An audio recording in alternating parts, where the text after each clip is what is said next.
Welcome back to Dragon Army Books. My name is Dustin, and I am a grown man who just finished watching Avatar for the first time in my life, and I'm here to talk about it. This journey began about a year ago when I watched season 1, and then for no good reason, I didn't watch season 2 or start season 2 until about a month ago.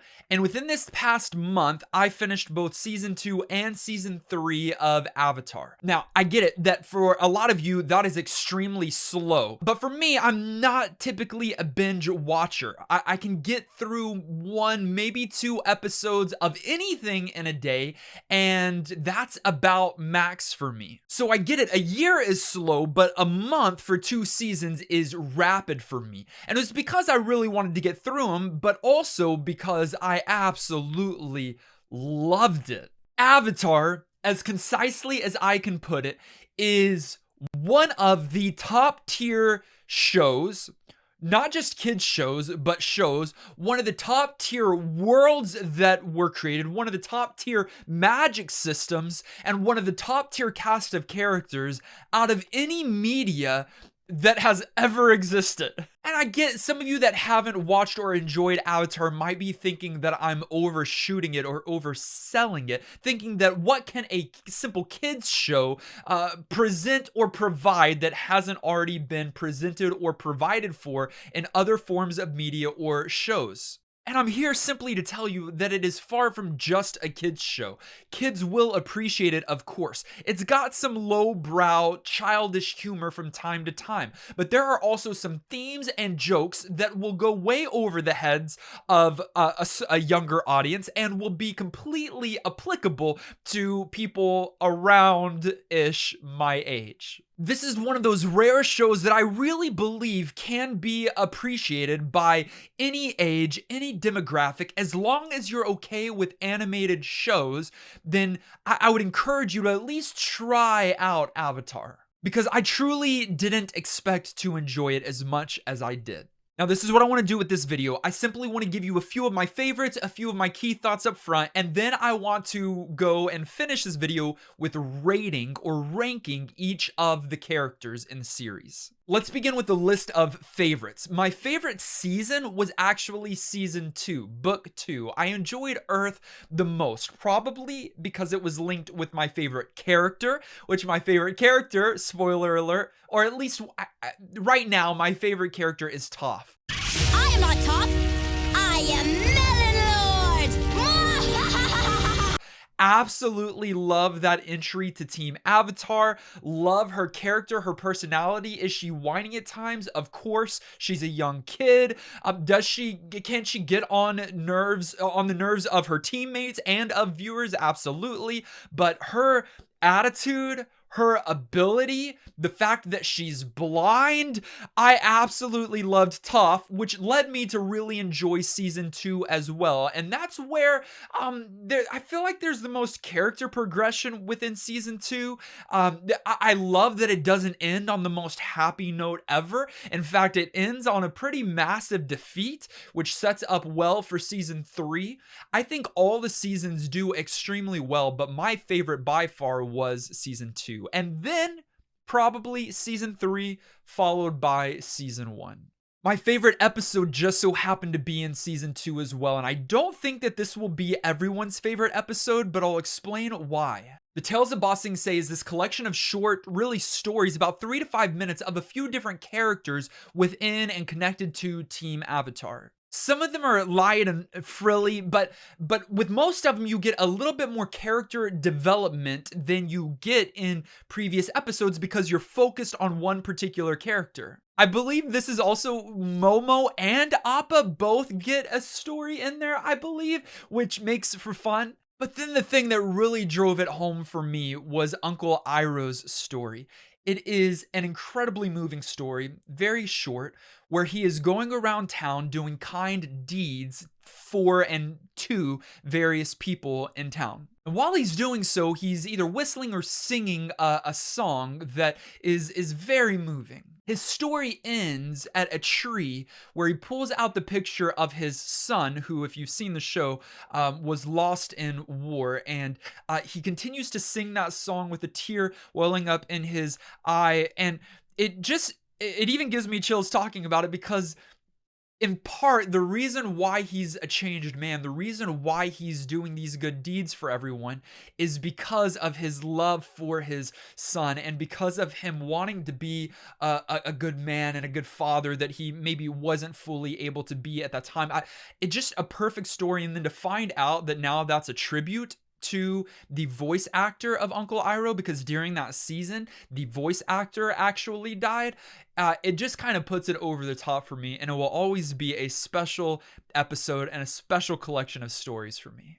Finally, what kind of bender am I and from what kingdom? I think that's relatively easy. And this isn't a Hogwarts house type of thing, but maybe it's even better because there are some peculiarities and some personalities that kind of evolve from various tribes and factions. But the Earth Kingdom, I'm an Earthbender. If I could just, like Toph, sit down and cross-legged and put up a wall, a rock wall barrier around me anytime that I didn't want to talk to people or be around people, that would be a dream. Now on to the ranking portion. These are not all the characters. These are a lot of the main characters, some of the primary characters. You can see them here. I'll go one at a time in no particular order, whatever order this is, and I'll rank them. And of course, if you've seen any of my ranking or anyone's ranking videos before, D is the lowest, and it's kind of just my trash tier, so you've got to be pretty bad to be in D. To be in C, it just means that I didn't really care for you, I didn't like you, didn't add that much, but you're not garbage. B is an average thing, like you're good, you're fine, you're good. A is I like you, I really do like you. And then S is just this god tier, elite, only going to be a couple of you, but I like a lot of characters in this story and in this show, so let's get straight to it. Oh, and one other thing is that, again, I watched season 1 a year ago, so I remember a lot less from that season than I do from books 2 and 3. I also one other preface, I also just watched the movie after finishing because I had to know how bad it actually was, and it was. So if I mispronounce any of these names, it's the movie's fault. It's the movie's fault. This is Aang, not Ang. And of course, Aang is incredible. Aang in many ways carries the story, but honestly, Aang is not the most fascinating character in the story, which I kind of love. I love that he is, for all intents and purposes, the protagonist, but he's not the most important character. I should probably pull him up here so that you can see who I'm talking about. But he's still wonderful. Is he A or S tier? He's S tier. He's one of the few in the S tier. Again, I think there are better than Aang, but he's spectacular. He's wonderful. He's complex. He's got an aim and an agenda, but he's trying to figure out how to do it, and he can't possibly do it on his own. He needs both his friends of the present and his friends of the past to be able to get him there. I think he is absolutely a fascinating character. This is where people are going to, you know what? I'm going to make a lot of people angry. I like Appa. He's fine, but I think he overshadows a much more superior character than him that I'll get to shortly. Appa is great, but there's not any character development. He's just a kind, gentle steed is really what he is. He's loyal, but does he ever like put down his life for the sake of Aang or the others? I don't know. I mean, he rides in a battle. His battle armor near the end is epic. That Sokka makes him is incredible, but I'm just gonna put him in the B tier. I like him, he's fine, but he's not great. Then we've got Azula. She's good. I'm dropping her just so we can talk about her. She's only brought into the story at the very end of season 1, and then season 2 and season 3 she's got a lot, but really there's no character arc there. It's just like, I'm bad for the sake of being bad, and I'm evil from a child all the way up through, and I don't ever feel bad about it. And so, man, I think that she's vile, and I like that she's kind of crazy that she loses her mind near the end. But so I'll leave her an A. I just think that they could have done more with her and made her more of a complex character. But I don't know if they did. And then we've got this Earth King. His bear is far superior to him. I wish that that the bear was on here. I don't remember the bear's name. But this is just kind of the crazy king that believed whatever was told to him. Didn't even know a war was going on for 100 years almost. And so he's not trash. He's fine, but he's down in C easy. This crew, are they what are they called? The Freedom Fighters, maybe in season 1? Uh, and I'm sure they are great. I just don't remember anything about them. So we'll place them here in C as well. We'll reorganize these in just a bit. I'm going to place them all in their tiers and then we'll place them accordingly. This is Dad. I don't know his name, but Water Tribe Dad. He was out at war for first season. I mean, all the way through, but he was gone out of the picture. But he's cool. I like him. By the way, he's Katara and Sokka's dad. I've got to be pronouncing that correctly. Sokka. It's Sokka. It's Sokka. It's not Sokka. It's Sokka. This is their dad. I like him. He's fine, but there's nothing really unique or special about him. There's a few moments there. I'll keep him in B for now. And then Uncle Iroh is straight to the top. He's one of the A's. In fact, we'll get to it, but I think he's one of my favorites. Love him, love how faithful he is, love how honorable he is, love how baller he actually is. That's why they call me the fire mouth. What? That's not fire mouth. Anyways, he's just epic. Absolutely love him so much. Jet then is a part of the Freedom Fighters, leader of the Freedom Fighters, possibly lays down his life near the end or in season 2, but we don't know. And then it's joked about in the play in the penultimate season. Man, just all of that's great, but he's uninteresting and he's not trash, so we'll place him here with his crew in C. Then we've got Katara straight to S. I love her. I think she's got some of the most growth in the season. I think she's a constant for Aang. I don't know why she was tripping near the end of season 3, but I'm glad that she came around there. And then her water bending abilities from episode 1, season 1 to the final episode, she grew tremendously, and I absolutely love and adore her, and she's just so cool. King Boomy, the one friend of young Aang, which is super cool, and then the kooky king, the old man that is super powerful. I like him. I'm gonna place him in B for now. We'll see if that changes. Lo and Lee, is that their names? These twin creepy fire bending training, but they don't fire bend. I don't know. They're in the Fire Kingdom and I don't know much about them. Don't care about them at all. I think they're garbage. They should probably be in the story, but I don't know if they deserve to be on this list. Then we've got the leader of the Da Li, which is really cool. First time I saw him, thought he was going to be a good guy. Quickly found out that wasn't going to be the case. I like him as a character. Ooh, does he make it an A though? We'll leave him an A for now. Speaking of A, May. May is not going to go an A. I think she's emo, she's bland, and I think she's... Actually, I don't really care for her. She's in C. She's okay. And then here's the character that I think is overshadowed by its larger counterpart. Momo is better than Appa. I'll say it every day. I'll believe it every day. Momo is better than Appa. You deserve to be in A territory. You're adorable. You're cute. Look at you. You're always around. And I just love your personality. We get to see it a few times and even sing through your eyes. It's so much fun. And then we got Fire Lord, whatever your name is, Ozone Layer? Ozai. Is it Ozai? Fire Lord Ozai. I know there was a Fire Lord Ozai. I think that's who this one is.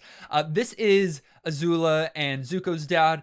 And it's another thing with Azula. You're just evil, and there's nothing too powerful to you. Now, the final battle scenes are absolutely epic, But other than that, there's not much interesting about you. We don't even see your face for the longest time.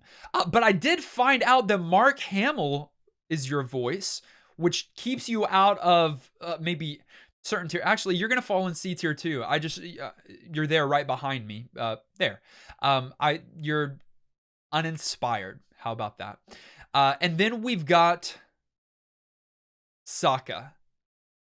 Your face is completely cut off here. Whoever did this picture did not do well, but I can tell by your boomerang. And I love you. I think your humor is spot on. Why am I talking to him as though he's going to watch this? I love the humor. I love what a brother you are. I love your character progression. I didn't know that like hardcore Team Avatar were all going to be an S tier, but that's how it worked for me. Suki. I like you, and I think there's some. We didn't get to spend too much time with you, but I think that you are a good pick for one of our characters here that we've already ranked and rated. I think that you're a lot of fun, and I'm gonna place you in. I'm gonna place you in A for right now. The boulder. I don't know why he's on this list. Like such a small part. It was fun. Like, how do we do this? Because like you were great for who you were trying to be, but but that's all. You're gonna be in C. You're there, I promise. You're in C. I'll figure out where to place you. And then my favorite character. I already said it. If you've watched this video long enough at the beginning, you're A tier Toph because I think that you are absolutely God built, whatever that means. And we've got Ty Lee. You're going straight to A because I liked you from the very beginning. I thought that it was super cool that Azula went around and grabbed two other really talented. Neither of them are firebenders, are they? Two really talented warriors that are unique and different. I really liked Ty Lee, really liked her personality, and really liked the decision she made near the end. Then we've got this owl character that is cool, that is mysterious, but we don't get much of. The library keeper, I don't know what your name is. You're part of the spirit world, right? So you're cool, but nothing, there's nothing too remarkable about you. I'll place you in C for right now. I think that's probably even off the screen, but we'll reorganize here in just a bit. And then we've got this guy whose face is almost entirely cut off, who I think is a fire general that maybe was an antagonist in season 1 because I don't remember anything about you. You're going to trash tier. And then we've got Zuko. Some people say it's the greatest character arc really, that's how I actually came to Avatar a year ago. I was on Reddit, saw a thread about greatest character arcs of all time, saw Zuko mentioned consistently, and so I thought I would read it. I do love the character arc of Zuko. Do I love it enough? Yeah, you're A tier for me though, which is not all the way. I know you're off the screen again, but you're in the A. You don't make it quite to S tier. I do like you though. I do like you. And then I think we've got Mama, like Zuko and Azula's mom that I know nothing about. I bet she's great. In fact, I know she's great because of some of the decisions she made, but you're just not in the show. So I've got to put you in D territory for now. And then we've got these other two characters that I'm not even going to include right now because I think that this is when they were doing a battle skirmish with Toph as the Melon Lord, and this was who they were protecting that was supposed to be the Fire Lord, but you're not on there. And then who's this guy with a cabbage? I don't remember anything about you. So there we go. That's my initial lineup. Let me reorganize and prioritize now each tier, starting with D, which means trashiest will be over here. I'll put the general. I'm sorry, I just don't remember much about you, Lowly and Mom, because I bet Mom's great, but she's just not in the show. In C tier, who do we like most out of C tier? May's pretty cool. Fire Lord's decent, and Owl, but everyone else, again, season 1, and you're just not in it enough. Or Boulder, you serve your purpose, but that's all. Yeah, I think that's where we're going to leave C tier. B tier. Appa is at top. I think that's just how it is. I think King Boomy is least. Appa is top there. A tier. Now we're gonna need to do some adjustments here. Zuko is great, but Momo's just under Zuko probably. I like Ty Lee more and more. I like Ty Lee more than Azula, honestly. Let's do that. So Zuko is up top. Head of the Dai Li, who I don't even remember your name, is down there. I think that's right. And then up here, whoo! All right, so core team Avatar up here. I know you're here, buddy, but you make it eventually, right? Toph is at the top. She was my all-time favorite character. Loved her absolutely. Uncle Iroh needs to be most people's favorite character and is right up there. He is absolutely incredible. I actually liked Katara and then Aang and then Sokka. I believe that this is my final setup. What do you think? Where am I wrong? And why do you hate me? Here's your final look at my tier ranking. Again, I didn't include those two characters at the bottom because why are they even here? But there you go. Well, that's that. I really loved Avatar. I'm already reading all of the graphic novels that take place during and after the story that was told in the animated show, and I can't wait to get to Korra. I've heard lots of mixed things, mostly negative, but I actually just jumped ahead and watched the first episode and really liked a lot of it. So I love this series. I love this world, and right now in my life, it can do little wrong. What did you think of Avatar? Are you a big fan? Who is your favorite character, and where did I get my ranking system terribly wrong? Please let me know in the comments down below. And as always, thank you so much for taking the time to watch and like this video. If you haven't yet, click subscribe, join the Dragon Army, and we'll see you in the next one.